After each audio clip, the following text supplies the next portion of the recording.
Assalamualaikum warahmatullahi wabarakatuh.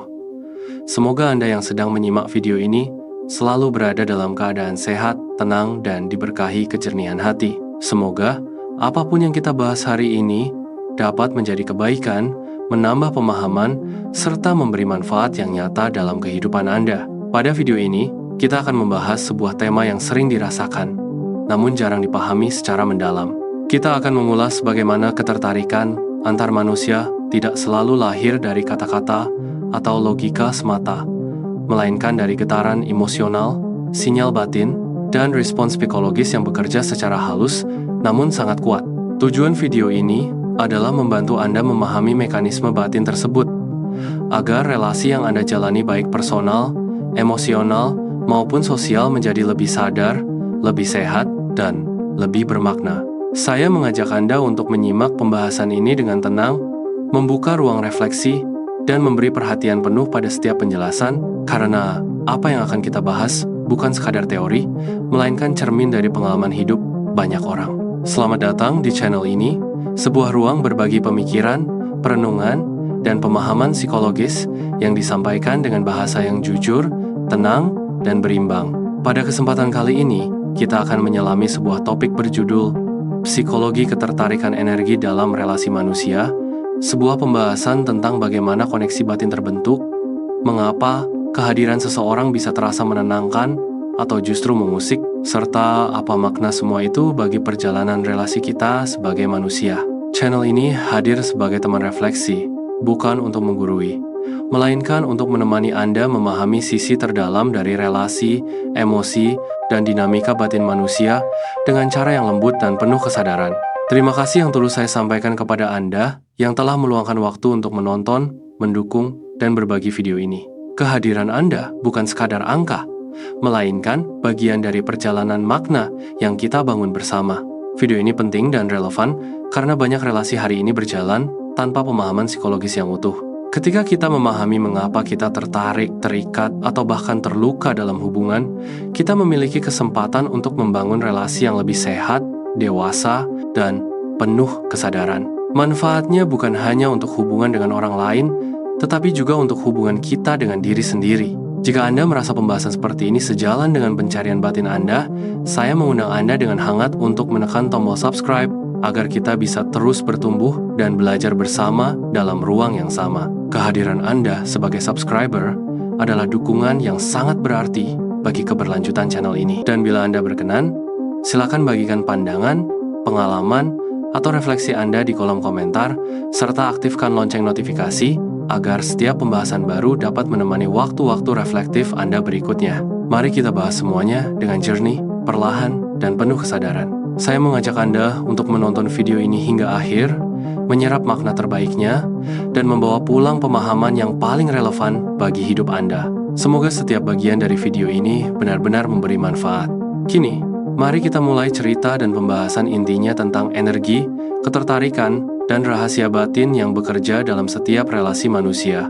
Pernahkah Anda bertanya, mengapa ada orang yang kehadirannya terasa menenangkan, sementara yang lain tanpa berkata apapun, justru membuat batin kita gelisah? Pertanyaan ini sering dianggap mistis, namun sesungguhnya jawabannya sangat manusiawi dan sepenuhnya dapat dijelaskan secara rasional. Semesta ini bekerja dengan keteraturan, segala sesuatu bergerak dalam pola sebab dan akibat. Siang dan malam berganti, musim datang dan pergi, dan manusia pun tidak lepas dari hukum alam yang sama. Tubuh kita adalah bagian dari semesta itu. Otak kita bekerja dengan impuls listrik, sistem saraf merespons rangsangan, dan emosi muncul sebagai hasil dari proses biologis dan psikologis yang nyata. Ketika orang berbicara tentang vibrasi manusia, yang sebenarnya mereka rasakan adalah kondisi batin, ketenangan, kecemasan, kepercayaan diri, atau ketegangan yang dipancarkan melalui sikap, ekspresi, dan cara hadir seseorang di hadapan orang lain. Psikologi menjelaskan bahwa otak manusia sangat peka terhadap pola.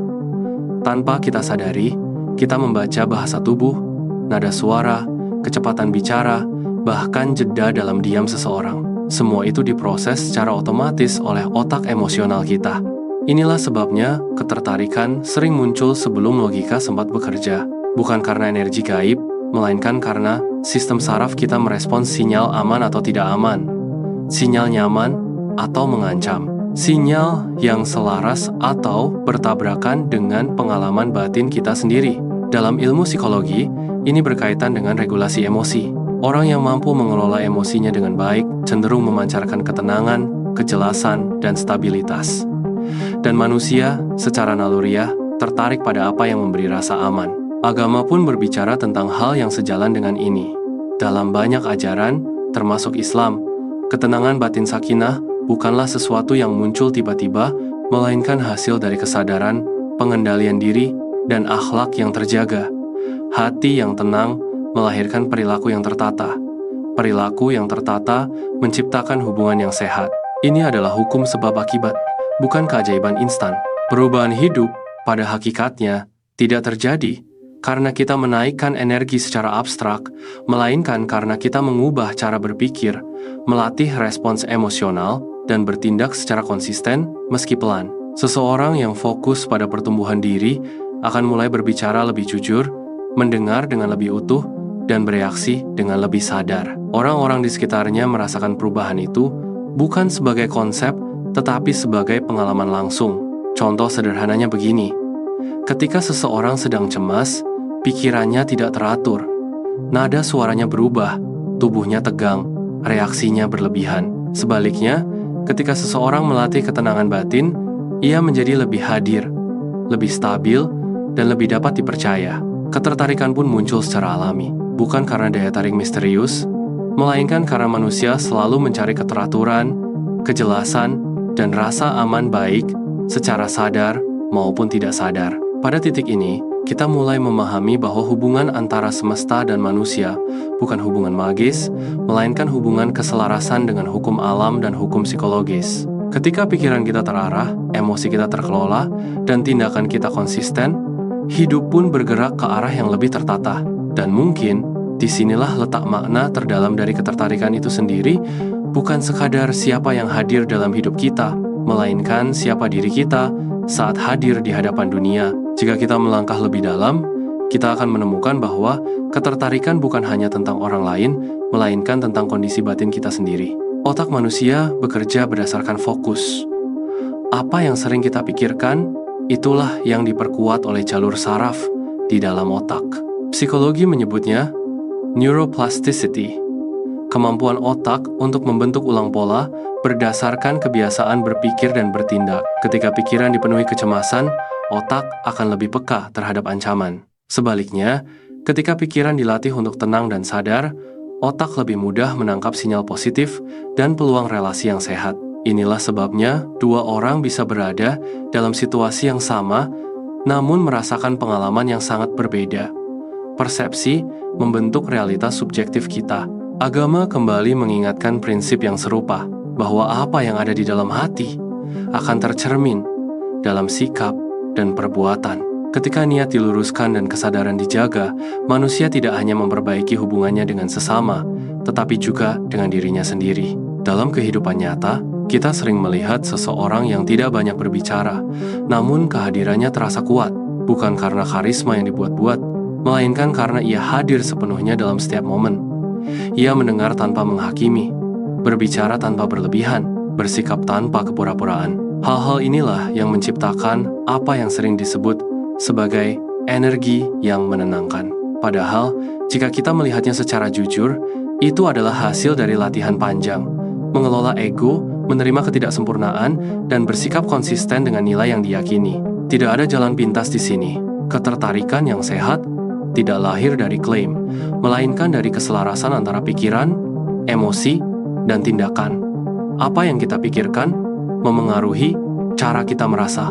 Cara kita merasa memengaruhi cara kita bertindak, dan tindakan yang berulang membentuk karakter. Inilah lingkaran sebab akibat yang nyata. Ketika seseorang berusaha memperbaiki hidupnya secara sadar, mengurangi reaksi impulsif, memperbaiki cara berkomunikasi, dan menjaga integritas, hubungan di sekitarnya pun ikut berubah. Bukan karena dunia tiba-tiba berbeda, melainkan karena dirinya telah berubah.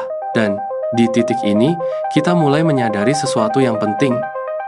Ketertarikan sejati bukan sesuatu yang dikejar, melainkan sesuatu yang muncul ketika seseorang berdamai dengan dirinya sendiri. Mungkin inilah yang sering terlupakan dalam banyak pembahasan modern, bahwa kualitas relasi selalu berakar pada kualitas kesadaran batin. Dan sebelum kita melangkah lebih jauh, ada satu pertanyaan reflektif yang layak kita renungkan bersama. Apakah selama ini kita sibuk mencari ketertarikan dari luar, atau justru lupa menata ruang batin di dalam diri? Pertanyaan itu tidak menuntut jawaban cepat. Ia hanya mengajak kita berhenti sejenak, menoleh ke dalam, dan menyadari bahwa banyak dinamika hidup berakar dari cara kita memperlakukan diri sendiri. Dalam psikologi, terdapat konsep yang sederhana, namun mendasar. Manusia cenderung mengulang pola yang familiar. Bukan karena pola itu selalu benar, melainkan karena otak menyukai hal yang dikenalnya.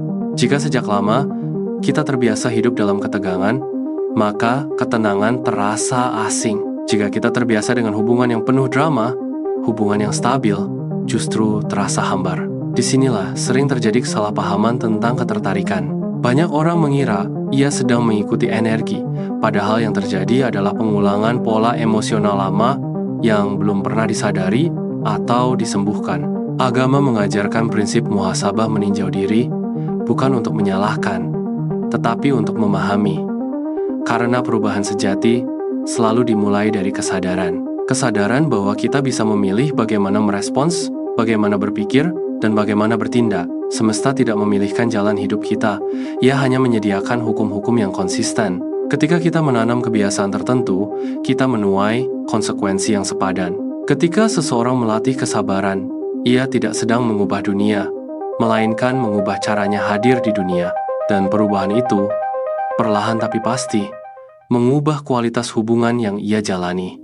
Inilah bentuk selaras dengan semesta, yang sebenarnya bukan dengan ritual atau sugesti kosong, melainkan dengan hidup sesuai hukum sebab, akibat yang bekerja pada pikiran, emosi, dan perilaku manusia. Relasi yang sehat lahir dari dua individu yang sama-sama bertanggung jawab atas batinnya. Bukan saling menuntut, melainkan saling hadir dengan kesadaran. Dan mungkin di titik inilah ketertarikan kehilangan sifat dramatisnya. Namun, justru menemukan kedalamannya, ia tidak lagi menggelegar, tetapi mengakar. Tidak lagi membuat gelisah, tetapi menumbuhkan rasa tenang. Jika kita memahami hal ini, maka pencarian kita pun berubah arah. Bukan lagi bertanya, siapa yang memiliki energi paling menarik, melainkan, apakah aku sudah menjadi pribadi yang utuh dan sadar? Karena pada akhirnya, relasi bukan tentang menemukan orang yang tepat, melainkan tentang menjadi pribadi yang siap. Dan pada bagian selanjutnya, kita akan mulai membahas bagaimana langkah-langkah konkret untuk menata pikiran, mengelola emosi, dan membangun kehadiran diri agar relasi yang kita jalani bertumbuh secara sehat dan bermakna. Pada akhirnya, kita sampai pada satu pemahaman yang sederhana, namun sering terlewatkan dalam hiruk-pikuk kehidupan modern. Ketertarikan bukanlah sesuatu yang perlu dipaksakan dan bukan pula misteri yang harus dicari jawabannya di luar diri. Ia tumbuh sebagai hasil dari keteraturan batin, kejernihan pikiran, dan kesediaan untuk hidup dengan sadar. Ketika kita belajar menata cara berpikir, mengelola emosi dengan lebih dewasa, dan bertindak selaras dengan nilai yang kita yakini, kita tidak sedang mengubah orang lain. Kita sedang membentuk kualitas hidup kita sendiri. Agama, psikologi, dan ilmu pengetahuan bertemu pada satu titik yang sama, bahwa perubahan sejati selalu dimulai dari dalam, dari niat yang lurus, usaha yang konsisten, dan kesediaan untuk terus belajar memahami diri. Mungkin tidak semua relasi akan berjalan mulus, mungkin tidak semua ketertarikan akan berbalas. Namun ketika kita hadir dengan kesadaran, setiap pertemuan tetap memberi makna, setiap pengalaman tetap memberi pelajaran. Dan di sanalah ketenangan itu muncul, bukan karena hidup selalu mudah, melainkan karena kita tidak lagi melawan prosesnya. Semoga pembahasan ini dapat menjadi ruang jeda, tempat Anda berhenti sejenak, menarik napas, dan menata kembali arah batin. Terima kasih telah menyimak hingga akhir. Semoga apa yang kita renungkan bersama memberi manfaat, kejernihan, dan kebaikan yang berkelanjutan dalam hidup Anda. Sampai bertemu pada pembahasan berikutnya, di ruang refleksi yang sama, untuk kembali belajar, memahami diri, dan memahami kehidupan dengan lebih jernih.